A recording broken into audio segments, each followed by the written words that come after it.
Ian Telfer looked at this earlier in the program. We're going to sort of push into it a bit now in detail, a campaign to raise $20 million or thereabouts to keep production of some of Cadbury's famous treats in Dunedin, and the fact it is gaining momentum. The plan was only launched this morning by City Councillor Dr. Jim O'Malley, who's been given a fortnight by Cadbury factory owner Mondelez to come up with funds to keep the production of Jaffas and pineapple lumps and so on in the city. Now, earlier today, Dr. O'Malley said he was confident he could raise the funds. They had about $300,000 after only 4 hours. And I asked him what they're trying to buy.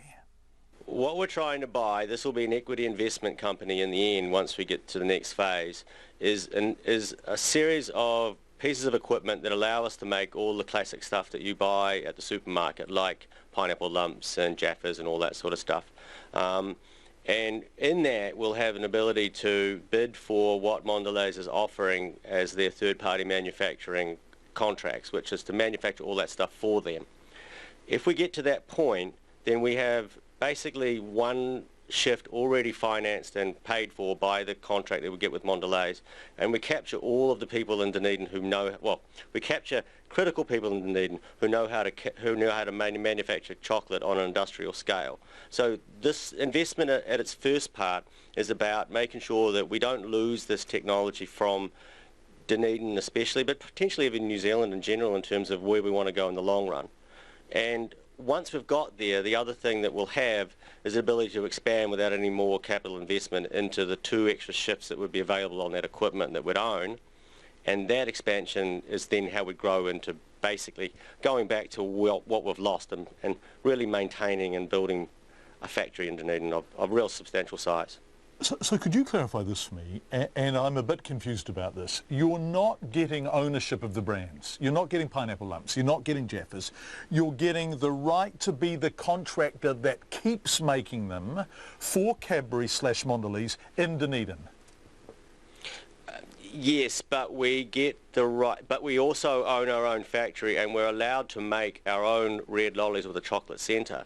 We're just not allowed to call them Jaffas. So what we'll do is we'll work for Mondelez on that first shift, and that allows us to capture all the really important people that we need to capture.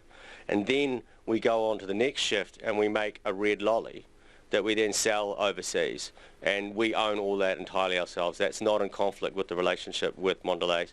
In addition to which, if we make another lolly that's not in that list, we're not in competition with them either. So we're basically like anybody else who'd be going for this contract. It augments our underlying income base, but it doesn't restrict us from being something else as well. So we're using that to grow from and into something new. And you think you've done the financials on this? You believe that you can make this work? I have been given the preliminary numbers, and on that preliminary analysis, I think it will definitely work, and that we'll be able to give a dividend that would be comparable to having, say, your money in a long-term investment account. So the people who are putting $50 in at the moment, or $200 or $500, and a lot of them will be doing so because they want to retain this in Dunedin, the work in Dunedin, the connection between Dunedin and these iconic products, and that's an overused word, but in confectionery terms they are. But what do they get? Truly.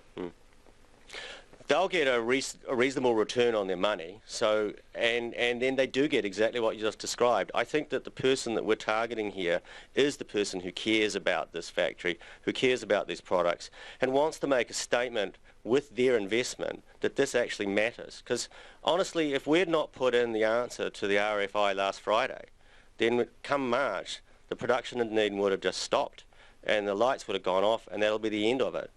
And we're about to hit the 150th anniversary of production of chocolate on that site. I think it would be a terrible tragedy on the 150th anniversary to turn the lights off. So what they get is to give us out to the 200-year mark. And that's a big part of, I think that's a reasonable reason to invest, to be honest. Jim, so many jobs being lost. How many jobs do you think you will be able to retain if you win the right to do this? At start, it's not that many. There's only 15 staff on one production shift, so it's only 15 production people and then 10 support staff, so 25 of the 300 odd jobs to start with. But when we get up to fully activating that line, which we're about 64 jobs, So, you know, we're starting to get back up there.